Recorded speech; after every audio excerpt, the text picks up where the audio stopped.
Halo, setelah sekian lama nih.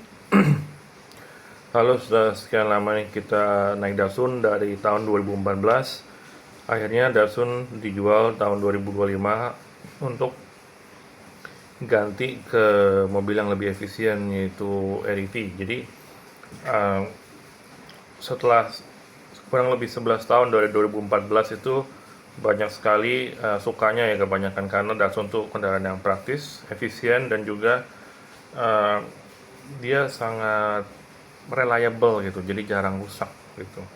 Nah, sekarang kita akan membeberkan dari 2011 sampai 2004, 2025 apa aja yang udah diganti dan apa saja yang harusnya diganti tapi belum diganti. Jadinya uh, part yang sudah diganti dan yang belum diganti tapi dibiarin kemarin sampai dijual karena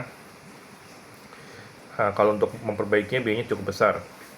Nah, yang pertama itu magnet clutch. Magnet clutch AC itu sampai 3 kali. Kenapa 3 kali? Karena yang pertama diganti itu hanya bertahan sekitar 3-4 bulan. Yang kedua diganti di bengkel resmi itu kurang lebih sama waktunya, 4-5 bulan, hampir setahun juga tetap rusak. Lalu balik lagi ke bengkel biasa, bengkel AC biasa, diganti dengan biasa aja, maksudnya dengan bengkel pinggir jalan gitu, itu awet sampai dijual ini. Jadi magnet clutch 3 kali. Untuk evaporator 1 kali. Itu waktu itu mengganti evaporator itu anehnya di Datsun itu ada stoknya. Jadi kan biasanya kan kalau evaporator itu di Nissan kan slow moving, jadi tapi anehnya ada stoknya. Biasanya harus inden segala macam gitu ya. Jadi itu yang pertama. Jadi magnet clutch AC 3 kali, kalau evaporator 1 kali, dan itu juga harus bongkar dashboard full satu set segala macam. Yang kedua ini yang baru-baru aja diganti, yaitu rear shock, jadi shock breaker belakang. Jadi gejalanya itu dia nggak bocor, nggak ada rembesan atau apapun, tapi dia mentul-mentul. Jadi kalau melatih posisi tidur tuh seolah-olah penumpang belakang tuh kayak terlempar ke atas gitu. Jadi tidak nyaman. Jadi kemarin baru diganti dengan spare part orinya. Kita nggak pakai aftermarket kayak misalnya Monroe atau yang lain-lain, karena mengingat ya ini mobil takutnya ya sayang lah gitu maksudnya. Jadi kita pakai part yang ori aja. Karena dibilang sama nggak dengan part Nissan March, itu bisa plug and play, tapi Nissan March akan sedikit lebih nungging kalau diterapkan di Datsun. Jadi dia akan lebih sedikit begini gitu.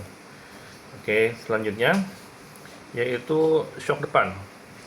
Shock depan ini udah pernah diganti, tapi bukan karena rusak, karena salah diagnosa dari bengkel resmi. Jadi waktu itu ada bunyi yang tek tek tek tek tek gitu, maksudnya bunyi longgar ya, tapi setelah dicek, oh harus ganti shock breaker, harus panggil rack steering. Akhirnya kita ganti shock breaker dulu, masih ada bunyinya. Karena udah terlanjur kecewa ya sama bengkel resmi yang salah diagnosa dan itu nggak murah, akhirnya kita balik lagi ke bengkel bengkel biasa, bengkel pinggir jalan, bengkel komplek. Digantilah sayapnya, ternyata sayapnya rusak, jadi bukan shock depannya, tapi ya sekalian digantilah, nggak apa-apa. Yang keempat itu fan radiator. Fan radiator itu lucunya begini, kita nggak sadar kalau itu tuh rusak karena Datsun ini bisa berjalan tanpa fan radiator kalau mobilnya berjalan. Jadi kan biasanya di dashboard ada indikator kalau misalnya kita overheat, dia enggak. Kita menjalan, AC nyala seperti biasa, tapi begitu begitu dia mulai macet juga masih normal.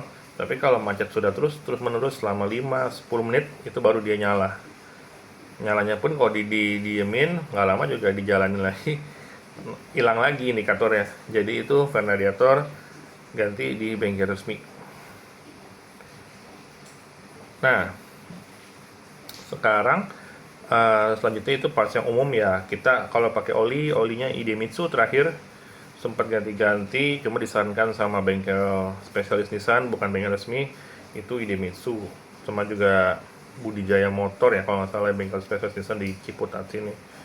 Kalau untuk ban itu cukup awet, jadi nggak makan ban banyak kalau Datsun itu. Nah sekarang ke bagian kedua, part yang harusnya sudah diganti tapi belum diganti.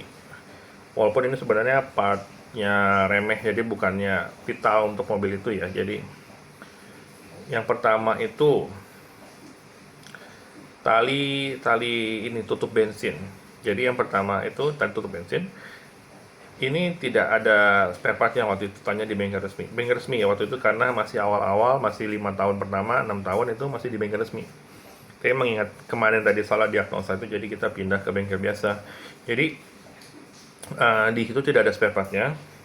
Tapi karena sudah terlanjur malas cari spare partnya, harusnya ada di bengkel-bengkel di ITC, WTC itu pasti ada.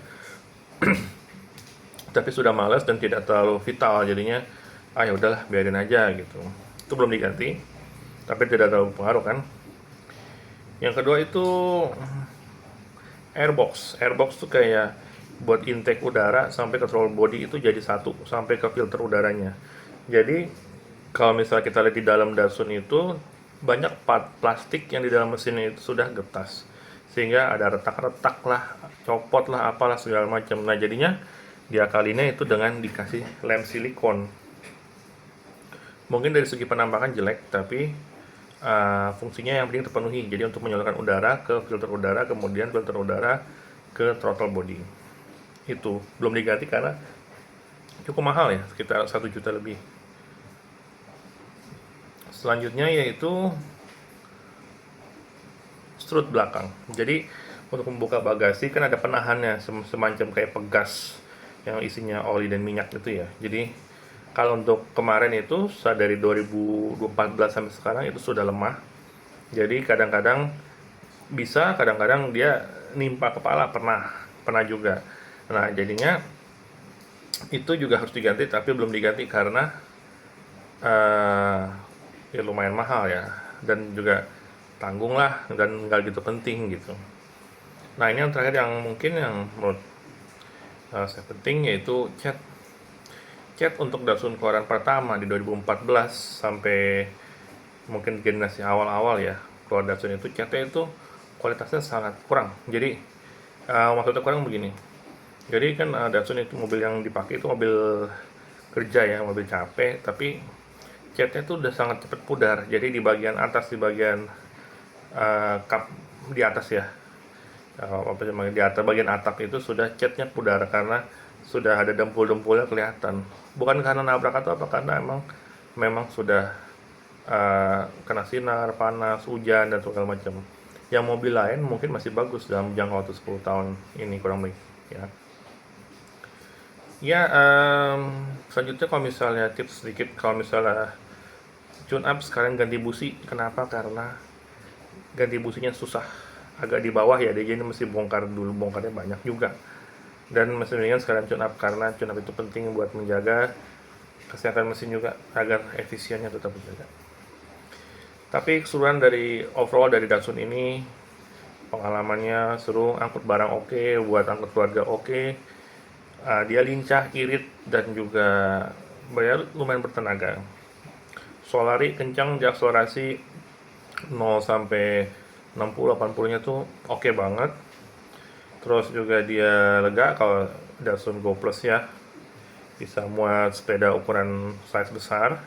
Dan juga dia pajaknya nggak terlalu mahal dibanding yang lebih mewah juga dia, tapi ya kejelekannya sudah ada di video saya sebelumnya. Jadi ya sampai jumpa Datsun, semoga pemilik berikutnya itu lebih beruntung, lebih bisa merawat daripada saya. Oke, ini juga review ini juga semoga berguna bagi yang mau membeli Datsun. Ya penyakitnya itu aja. Ini manual, tidak pakai CVT, tidak pakai Polymatic, jadinya kopling semua masih aman, masih bagus, lari masih kencang, tapi ya begitu, ada kekurangan. Oke.